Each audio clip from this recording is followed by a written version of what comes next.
Today I'm going to show you how to change the battery in a LiftMaster 893MAX 3-button remote control.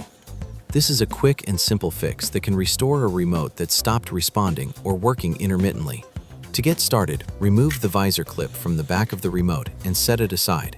You'll actually use this same visor clip as a tool in the next step. Look along the edges of the remote and find the small slots where the housing clips together.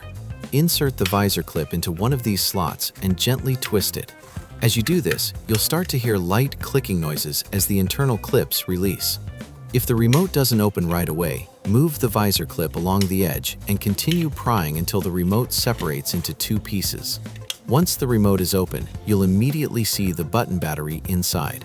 Remove the old battery by sliding or pushing it out of the holder. If the battery is sitting tightly in place, you can use the visor clip to help ease it out. Take your time with this step. There's no need to rush.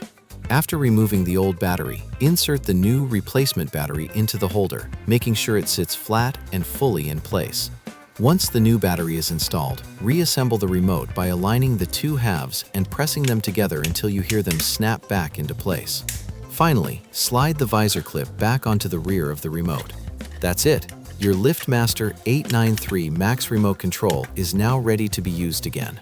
If this video helped, leave a like and subscribe for more content.